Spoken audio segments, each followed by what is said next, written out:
Hello students, we learn about the tensile testing of textiles and also the stress strain curves that are involved in tensile testing of for textiles, and also we will familiarize ourselves with the related terms and definitions of tensile testing.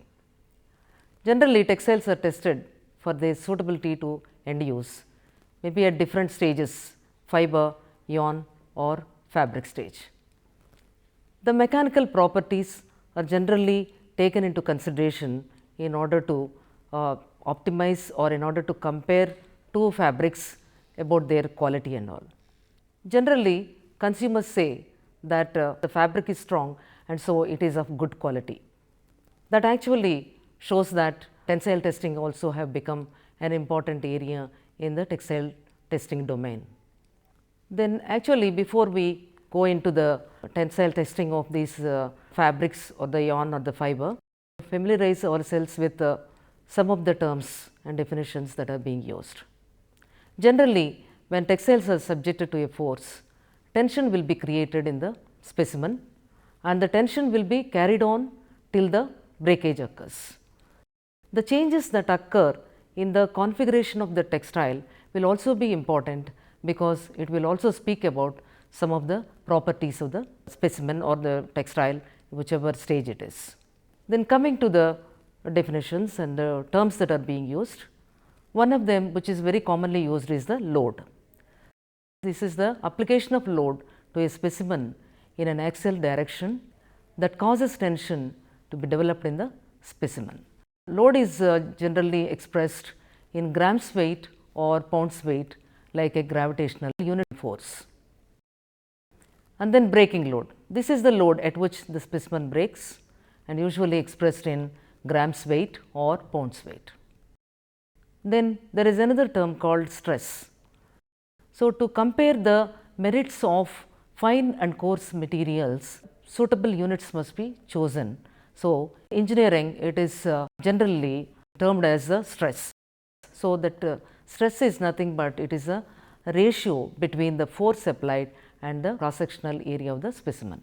So, stress can be given as force applied by cross sectional area. So, the force is accurately expressed in dynes per square centimeter. Then there is another term called mass stress. The cross sectional shape of the fibers are not regular in all, except in some man-made fibers and all, but in generally in natural fibers the shapes are irregular, and taking the cross sectional area will be a very difficult and cumbersome task. And so, a measure equivalent to its shape can be used instead of the cross sectional area, and it can be termed as linear density.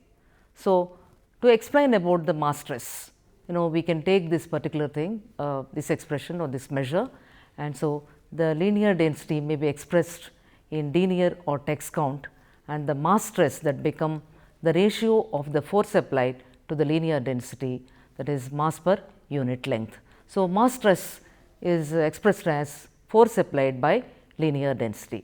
So, the units of this mass stress therefore becomes gram weight per text. Then coming to the tenacity of the material is the mass stress at break. The units are a gram per denier per text.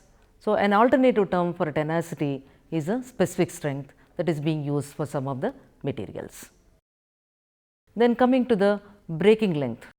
The breaking length is also important here, because it will influence the load that is being taken up by the particular specimen. So, it is the length of the specimen which will just break under its own weight when hung vertically.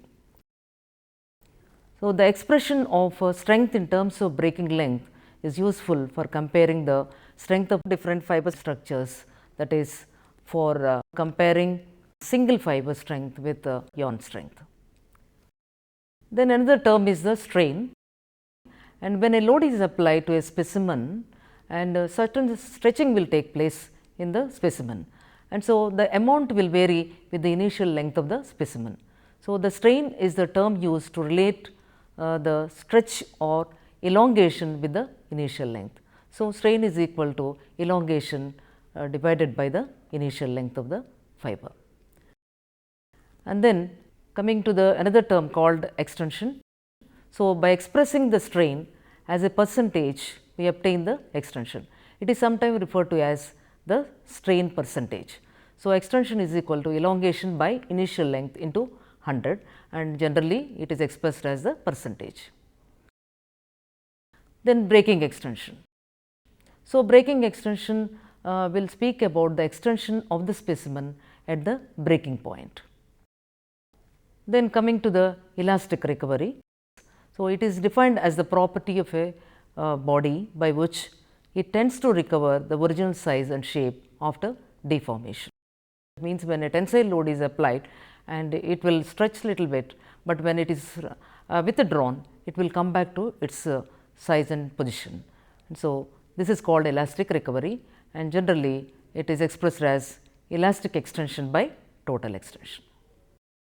Then coming to the load elongation curves, these are very important in tensile testing, because it is the curve obtained when the load applied on a specimen is plotted against the elongation that it gives before it breaks.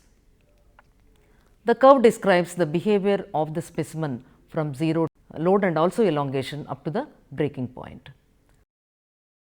Then coming to another term called work of rupture. This is a measure of the toughness of the material, and generally it is the energy that is being taken up or required to break a specimen. So, the area under the load elongation curve generally represent the work done in stretching the specimen till breaking point, and therefore, the units of work of rupture will be the units of work, that is gram centimeters. So, the work of rupture will be proportional to the cross section of the specimen and to its length. Therefore, in order to enable comparison to be made, the work of rupture may be expressed in gram centimeters per denier per centimeter length. Then another term is work factor. That means the stress strain curve would be a straight line if it obeys Hooke's law and throughout the test from the 0 load to breaking load. Then the ratio between the area under the curve by breaking stress into breaking strain therefore be equal to 1/2. For a particular curve, the ratio is termed as work factor. In the given figure, the curve which is concave towards the strain axis, that is horizontal side, the work factor is greater than 1/2, but conversely, if the curve is concave towards the stress axis, the work factor is generally less than 1/2. Let us look at stress strain curves and their analysis. The stress strain curve. It is more convenient to convert the load elongation curve to stress strain curve for some purposes, so that we can really make comparisons in a direct form. And so, for example, in the given figure, the load elongation curves of 2 yarns are given, that is, one is the 250 denier viscose and the another one is 30 denier nylon. And we find that here the viscose yarn shows higher strength, and whereas the nylon shows lesser strength in this. But when it is converted into a stress strain curve, that is the force is being divided by its linear density, we will get the stress, and again the strain, the elongation can be converted by its length of the specimen, we will get the strain.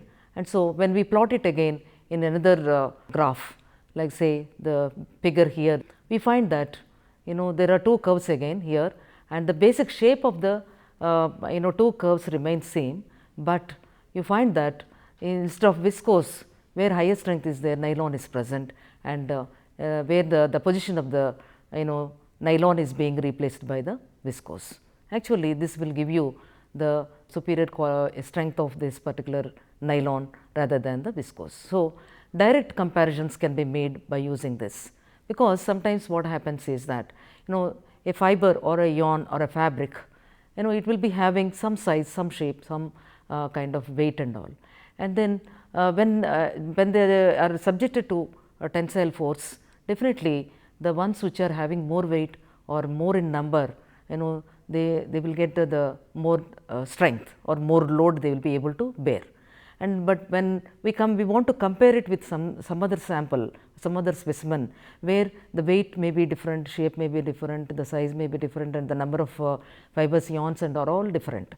So, in order to make a comparison between these two, when we made it like this, and we will not be able to make the correct comparisons, because there are aspects of the influence of the number of more number of fibers are there or more weight is there and all. So, stress strain curves actually eliminate all these factors, all these influences, and really make the direct comparisons to be made between the samples. So, the stress strain curves of fiber structures such as fabrics and yarns will reflect the characteristics of the fiber or fibers from which they have been built, may be modified according to the methods used in their construction. That is, the twist may be different, the weave may be different, and physical and chemical finishes that are given may be different. So, the shape of the stress strain curve is mainly governed by the molecular structure of the fibers that are being used in the fabric or in the yarn. So, when the external force is applied to a material, it is balanced by internal forces developed in the molecular structure of the material. In the early stages of stretching the material, the elongation is mainly concerned with the deformation of the amorphous regions of the fiber, which the primary and secondary bonds are stretched and sheared. When a fiber, yarn or fabric is subjected to tensile load, actually the molecular chains that are present in the fibers will be taking up that particular load, by since a tension is being created in this. The first of all, the primary and secondary bonds that are present between the molecular chains will start breaking, and it gives away some extension. In the beginning, when it starts taking up the load, and generally the elongation is due to the amorphous structure that is present in the fibers. The fibers generally have amorphous structures and oriented structures and crystalline structures. So, amorphous structures in which the molecular chains are placed in haphazardly, and so that portion is first vulnerable when a tensile load is applied, and so it starts straightening the molecular chains, and so the first extension that comes is not due to the annealing of the fiber, bending of this curve. It is only because the molecular chains in the region of amorphous structure, they will be straightened first, and it will give little extension. And so, later the primary and secondary bonds of the fibers will be able to take up that one, and sometimes they break, and when the tensile load goes little higher, and then still at that point it will be able to hold the particular system of the molecular chains. And if that goes on, if the load is again added to it, and at one point it will not be able to take it up. Otherwise, to certain extent we can see that the extension that comes out of the application of the load will be recovered by the fiber. And then after giving continuously, if you are loading the fiber or fabric or anything along the axis, then you find that the fiber finally slips off, because the bonds between the molecular chains will break and gives a way for slipping, and so it slips, and thus breaking occurs in this one, in the specimen. And so that is being shown in case of a load elongation, and that can be converted into now the stress strain curves. So, the stress strain curve will give lot of information for the reader or for the experimenter. It shows about the actual toughness in the fiber, and when it is able to actually withstand some force, it will show and what is the inherent properties in the fiber. Maybe sometimes taking closely observing the stress strain curve, we can even say and how the molecular structure that is present, molecular chains arrangement that is present in the fibers.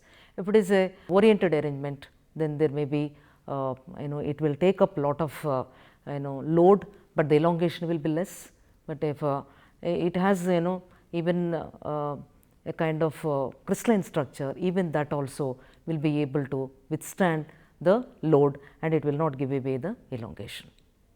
So, generally the fibers having crystalline and oriented arrangements will have less extension, whereas the fibers with more of amorphous structure will be able to give more elongation, but it will not be able to take up more stress or load. Then the initial Young's modulus, which is also an important factor that can be analyzed from the stress strain curve. Initial portion of the stress strain curve starting at 0 stress and strain is particularly important because it will be able to give the toughness in the fabric or in the fiber, we can say. In the figure shown, the initial portion of the curve is fairly straight, indicating the linear relationship that exists between the stress and the strain. Now, the material here behaves like a spring and it obeys the Hooke's law at the first portion of the stress strain curve. The curve sometimes is referred to as Hookean region because when the load is applied here, there will be a strain, little strain that comes, but when the load is withdrawn, it will be devoid of the strain and thus it will come back to its shape, and so it behaves like a spring, and so it is called as a Hookean region. And so the tangent of the angle between the initial part of the curve and the horizontal axis is the ratio of the stress strain, and this is called as the Young's modulus. This Young's modulus gives a measure of the force required to produce a small extension in the specimen. A high modulus indicates inextensibility of the specimen, and great extensibility is seen whenever this modulus is less. Then another term called as the yield point. This is nothing but is a point at which the tangent to the curve is parallel to the line joining the origin, and the breaking is taken as the yield point, at that particular place. It can be explained in such a way that when the Young's modulus is there as a straight line and it takes a curve at that particular point, and that means that whenever we add little stress to it, that means a little force is added, then long extensions will be seen in that, and that means that the fabric no longer takes up lot of load, and so it is annealing at this particular point, and so it becomes more plastic like the elongation only it will be able to give, and so that point is called as the yield point, and hence it is defined in terms of the yield stress and the yield strain. It is also called as the limit of proportionality. Then coming to the factors that affect the tensile properties of the textiles, also tensile testing of the fibers, is first factor is the specimen length. It shows the strength of the breaking load of the specimen at infinitely small increments of length. It means that if the length is more, that is say for example 20 centimeters we have taken it, and then we go for the measuring the load or the force that it could take it up, that stress it could take it up, and so it will have a definite bearing on the original strength of the fiber.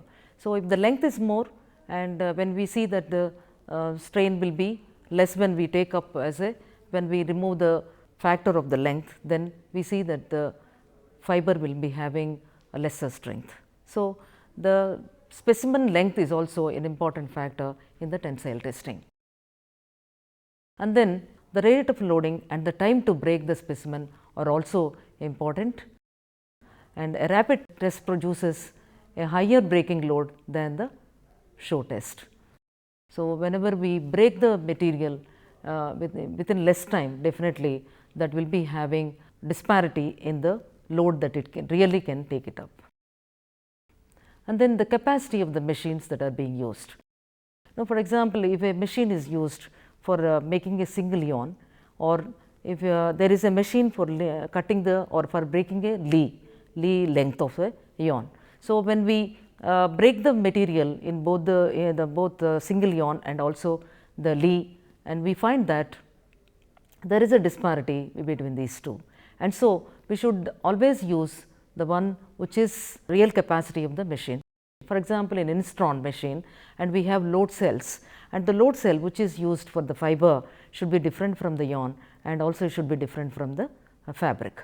So, the load that can be placed for the fiber, for breaking the fiber, it should be minimum, say maybe in grams, and whereas in case of a yarn and fabric it may run up to kgs. And so, the capacity of the machine is also important, but whenever we take a higher capacity and it takes no time to break the material, and it will have a lot of difference when you take it on a separate machine where the load cells are less. So, the capacity of the machine is also a bearing on the tensile strength testing of the fibers. And also the humidity and the temperature. Generally, the fibers or any specimen is tested, textile specimens are tested under standard conditions of humidity and temperature. Generally 65% plus or minus 2% relative humidity is being used, and the 70 degrees Fahrenheit plus or minus 2 degrees Fahrenheit is the temperature that is the standard, and the standards are being laid down by either so many standard institutions, organizations that will give, like ISO, we have ASTM or BIS, like that. The standard conditions are 65% of moisture, that is relative humidity, and 70 degrees Fahrenheit of Fahrenheit temperatures. And so, when it changes, especially if there is a difference of 10 degrees temperature, there may be a change in the strength, and in case of humidity, even if there is a 5% difference, then there will be difference in the strength that comes up. I would like to test the cotton. Cotton, when it takes more moisture, it will be more stronger, and whereas in other fibers, if the moisture content is high, they decrease their strength. So, moisture especially has a lot of bearing on the tensile testing, and so it should be tested in standard conditions, so that comparison can be made between the specimens that are tested here and also tested elsewhere. And then the previous history of the specimen is also important. For example, if the particular fabric is given or yarn is given some finish, and it will be different from the yarn that is unfinished. And so, the grey yarns and the finished yarns, the grey fabric and finished fabric, they differ, and so it should be indicated that the particular thing is given finish. And for example, in cotton fabrics, if you take them, and unfinished and finished fabrics like mercerization, if mercerization is given, the fabrics will have higher strength when compared to the fabrics that are unfinished. The previous history of the specimen will also play an important role in the testing of these textiles. And then the form of the test specimen, whether it is a fiber, yarn or fabric, this will also influence the tensile testing of the fabrics. So, these are the important factors that are being considered while doing the tensile test, also interpretation of these results out of the tensile testing. So, mechanics of the tensile testing machines. Here it is the application of load and elongation to textile specimens. Basically, two methods are used to observe the effect of tensile forces on textile specimens. One is that constant rate of loading, and the other one is constant rate of extension. Consider two identical specimens, A and B in the given figure, and here the specimen A is gripped in a fixed top jaw J1 and in bottom jaw J2, which is mobile. A force F is initially 0, but increasing at a constant rate is applied to the specimen in a direction shown. The effect of applying this force is to extend the specimen until it eventually breaks. The loading causes the elongation here, and so this condition is called CRL conditions, that is constant rate of loading conditions. In specimen B, it is gripped in the fixed top jaw J1 and also in bottom jaw J2, and which can be moved downwards at a constant velocity by means of a screw mechanism. Initially, the tension in B is 0, but when the bottom jaw, that is J4, moves downwards, the specimen is extended and an increasing tension is developed until the specimen finally breaks. In this case, the effect is a different one. That means that the extension is creating the tension in the fiber. In the first condition, that is constant rate of loading, here we are adding the load at a constant rate, and here in the second figure B, we find that there is a constant rate of extension, that it is moved down, creating the tension in the fiber, and which can be recorded as the force that is being taken up by the specimen. In some instruments which run on the constant rate of extension, the top jaw is is connected to another load, so it will be moving and it is not a fixed jaw there. And so, when the specimen is pulled down over the screw by the second jaw, that is the bottom jaw, and there will be a tension that is created in the specimen, and then the specimen will be able to draw actually the upper loading mechanism, maybe a pulley or something, and it will be able to draw that, and then that means that the load is also added to this. And so, this particular the condition is based on the traverse, and so this condition is called as constant rate of traverse. And so, many machines today which are available, they are dependent upon this constant rate of traverse principle. Then coming to the effect of the specimen length, and so here we can see that the constant rate of loading conditions, the rate of loading both short and long specimens is the same. But in case of CRE conditions, we find that the length has a bearing here, because the length, when we take a more length of the specimen, it will be pulled down, and then the tension that is created will be taken or uniformly taken along the length of the fiber. And so, the load here will be shown as less when compared to the other one, and so we will be having the difference in the two. Constant rate of stress. Since stress is a force per unit area, it follows that any change in the cross sectional area of the specimen during the test will affect the value of the stress. Thus, even if the load is increased at a constant rate, a reduction in the cross section area will cause the rate of increase in stress to increase. Thus, the tensile testing of textiles is very important, as the consumers always associate the strength with the quality of the fabrics. And also familiarizing with these terms and the definitions of the tensile testing also important for us, and to analyze the stress strain curves, and also to optimize what kind of properties are there in the fiber, and also what are the properties that are inherent to the particular fiber. And so, there are so many factors to be considered, and if you do not follow all these things, there will be always a danger of ending up with a very high strength or low strength. And so, the stress strain curves should be made properly and analyzed properly in order to, and also all the factors that influence the tensile testing should be taken care of, so that we will be able to make direct comparisons between the fabrics, and we will be able to really give which fabric is qualitative, which is not that qualitative.